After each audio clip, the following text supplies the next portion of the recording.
Саламатсыздарбы, урматтуу кардарлар. Мен Максут Мурсалим Султаналиевич, Adex International курулуш компаниясынын түштүк аймагы боюнча директору. Кыйбасым ойгун, кымбатым жандын, жанымда болуп жандай жаным.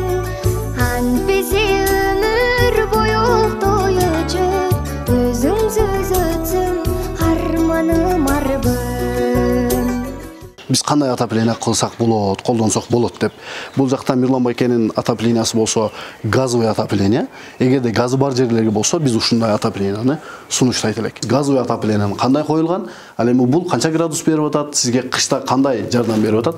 Ошол боюнча сизден кеңири дагы бир ирет маалымат алайын деп атабыз. 50ге коюп койсом, үйдүн ичин Ташкент кылып берет. 40 градуска мага достаточный да. Бұл 40 градусқа жеткенден кейін өчүп қалады газ. Бамдат намазына турганда өчүрүп салам муну. Неге дегенде кыш эшикте суук болобу, али неме болобу, сразу үйдүн ичи ысып кетет да башыч. Айнектерди ачышка турду. Коркпой салдыра бергиле, жамаат. Рахмат. Саламатсыздарбы, урматтуу кардарлар. Мен Максут Мурсалим Султаналиевич, Adex International курулуш компаниясынын түштүк аймагы боюнча директору. Билесиздер, биз бул жака Төлөйкөнгө экинчи жолу келишибиз. Мирлан Байкенин үйү. Бул жака келгенибиздин себеби биз мурдагы видеолорубузда бир аз түшүнбөстүктөр болуп калыптыр. Анткени Мирлан Байкенин өзү, Мирлан Байке бир сезонго, бир кышкы периодко 15 000 сом колдондум деп айткан болчу. Бирок аны биздикилер бир аз туура эмес түшүнүшүп атат. Айына ошончо кетип калабы деген суроолор жаралгандыгы үчүн биз кайра келдик. Бирок ошол келгенде бизде аябай көп суроолор болот. Biz кандай отопление кылсак болот, колдонсок болот деп. Бул жакта Мирлан Байкенин отоплениясы болсо газовый отопление. Эгерде газы бар жерлерге болсо, биз ушундай отопленияны сунуштайт элек. Анда эмесе биз кирип Мирлан Байке менен сүйлөшүп, газовый отоплениянын системасын кандай болушун көрөлүк.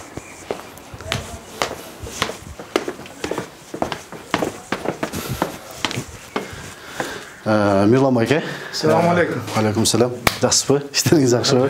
Өткөнкү видеодо бир аз туура эмес түшүнүүлөр болуп калган экен. Ошон негизинде биз кайра келдик. Биз кечирим сурайбыз. Бирок кайра келгенибиз аябай жакшы болуптур. Анткени биз газовый отопление кандай коюлган? Ал эми бул канча градус берип атат? Сизге кышта кандай жардам берип атат? Ошол боюнча сизден кеңири дагы бир ирет маалымат алайын деп атабыз. Билесиз, өткөндө сиз дагы бир тактап коюңузчу. Мен кыш менен ошо 4 айбы, 3 айдын ичинде отопленияга почти 15 000ге жакын акча төлөдүм. Ошо менен чыгып кетсе болот, спокойный. Газовый отопление меники, канализация бар жогу бар. Ошо бардык условиясы ичинде бар. Сиз 15 000 сом бир кышкы период, бир сезонго сиз 15 000 сом деп айттыңызбы, же болсо бир айга 15 000 сом колдонуп атасызбы? И ошол эле газды кайсы жерлерде колдоносуз? Эми бул расход мен общий эсептеп айтканымда, мисалы үчүн мына отопленияга кетет, үйдүн отопление. Газ отопленияга келет. Анан плюс үйдөгү тамак бышырган газга кетет. Ал жерден уланган. Тоже. И ана мен экинчи үйүм бар да, ал жерде да газ менен тамак кылышат да. Демек сизде азыр бул газ бир эле отоплениянын эмес, сиздин үйүңүздөгү тамакты 3 точканы, 3 точканы да кызмат кылганда. Мен булар али постоянно иштебегенге мен мындай эле чогултуп туруп айтып койгонмун да. Болду, түшүнүпсүз. Бул деле мисалы үчүн бул газовый отопление бул өтө экономичный болот. Бул сууну тез ысытат. Анан биринчи жагынан, экинчи жагынан баягы көмүр шахтер болбойсуң да. Кара болупчу. Ошол жагы аябай. Үй ышталат. Биринчи жагынан, анан экинчи жагынан экологияны бузабыз да. Түтүп, кара түтүн болуп. Эң туура. Баягы смог болуп атпайбы? Ошонун баардыгы ушунун немесинен келип чыгып атат да.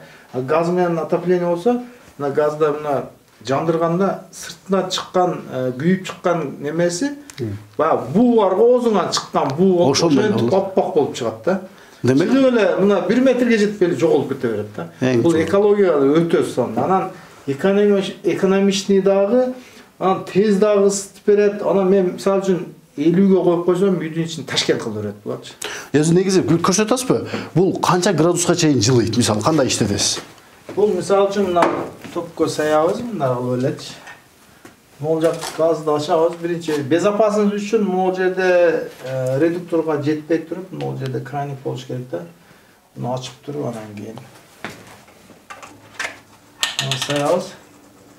Ол жерде көрсөтүп атат азыр. Демек ошол көрсөткөн ал сизде биз ошол жерге градус көрсөтүп атат бизге сразу. Мына жанды уже. Азыр градус көтөрүлө баштайт, мына көтөрүлө баштады. Мисалы үчүн меники азыр 40 градуста турат да. 40 градуска мага достаточный да. Бул 40 градуска жеткенден кийин өчүп калат газ. Өзү автоматически өчөт, Өзү өчүп калат дагы. Циркуляция боло берет суунучу. Баягы отоплениедагы сууну циркуляция кыла берет дагы. Анан кийин мисалы үчүн 35ке түшкөндө кайра жанат. Кайра жанат, бул жерде экономия болот да. Эң туура. Ошентип жаны өчүп, таң аткыча чейин иштейт. Мен эртең менен бамдат намазына турганда өчүрүп салам мунучу. Неге дегенде кыш эшикте суук болобу, али неме болобу, сразу үйдүн ичи ысып кетет да башыч. Айнектерди ачышка турулат. Анан буну сууруп салам. Ошондон кечкурун саат кечке чейин 10-11лерге чейин жандырбайм.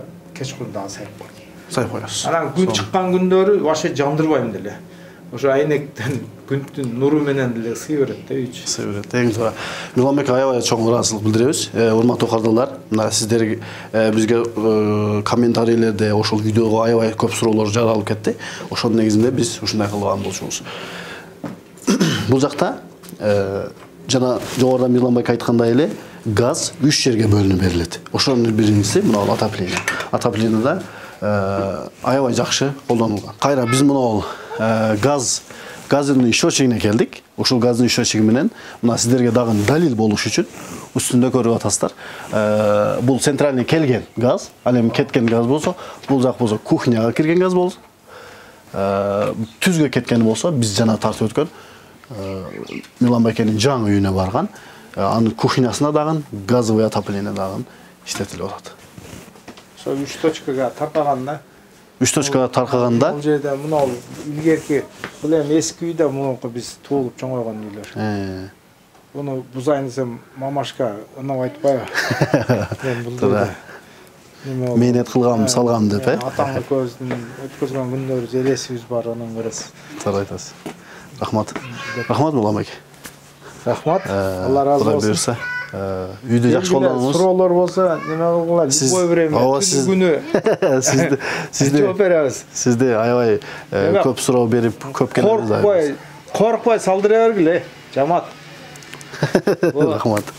Кыйбасым ойгун, кымбатым жандын, жанымда